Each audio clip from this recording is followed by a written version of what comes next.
नमस्कार दोस्तों, awesome information में आपका स्वागत है। आज हम जानेंगे मिस्र के पिरामिडों के पीछे के रहस्य के बारे में। बहुत साल पहले हम बात करेंगे साल 1789 की, यानी कि वर्ष 1789 की गर्मी के मौसम में नेपोलियन अपनी विशाल सेना के साथ मिस्र को जीतने के लिए निकला।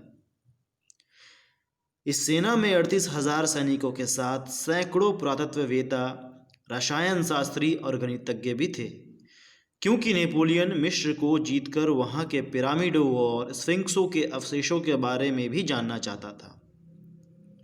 इसलिए उसने अपने साथ बहुत सारे पुरातत्ववेत्ता, रसायन शास्त्री और गणितज्ञ को भी शामिल किया था, जो उसकी सेना के साथ साथ चल रहे थे। भूमध्य सागर को पार करके नेपोलियन सिकंदरिया और काहिरा होते हुए गीज़ा पहुंचा, जहां मिस्र का सबसे बड़ा पिरामिड स्थित था। यह पिरामिड 450 फुट ऊंचा था और इसका आधार 13 एकड़ में फैला हुआ था। इस पिरामिड की छाया में अपनी सेना को संबोधित करते हुए नेपोलियन ने कहा, सैनिकों, इन पिरामिडों के शिखरों से 40 शताब्दियां तुम्हें निहार रही है। लेकिन 40 शताब्दियों के उस अतीत में नेपोलियन अपनी कामयाबी का अध्याय नहीं जोड़ सका, क्योंकि जल्द ही उसे ब्रिटिश एडमिरल नेल्सन के हाथों पराजित होकर मिस्र से पलायन करना पड़ा। परंतु जो विद्वान मिस्र आए थे नेपोलियन की सेना के साथ, वे पिरामिडों के रहस्य को जानने के लिए मिस्र में ही बने रहे। नेपोलियन तो लौट गया, लेकिन ये पुरातत्ववेत्ता, ये रसायन शास्त्री और ये गणितज्ञ वहीं रुक गए। गीज़ा के पिरामिड का निर्माण करीब 5,000 साल पहले किया गया था। पुराविदों के सामने कई सवाल थे। सैकड़ों टन वजनी पत्थर इतनी ऊंचाई तक कैसे पहुंचाए गए?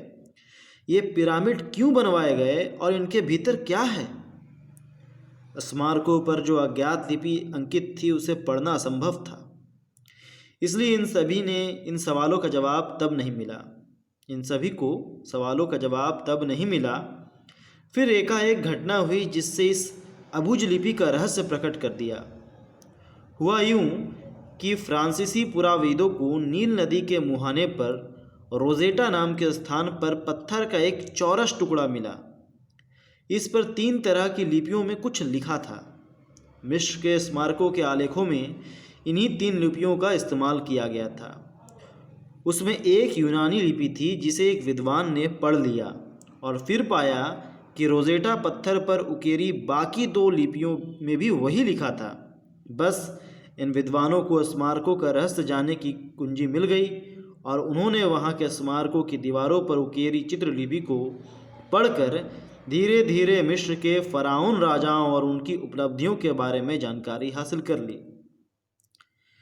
पिंडर्स पेट्री नामक अंग्रेज पुराविद ने पिरामिडों में मिली हर चीज़ का विवरण लिख डाला, जिससे उसे पता चला कि यह पिरामिड मिस्र के फराउन शासकों के लिए बनाए गए स्मारक है और उनमें उनके शवों को दफनाकर सुरक्षित रखा जाता था। उन शवों के साथ खाद्य पदार्थ, वस्त्र, गहने, बर्तन, हथियार आदि भी दफनाए जाते थे। संसार को पता चला कि 5,000 साल पहले नील नदी की घाटी में एक संपन्न व सुसंस्कृत समाज रहता था।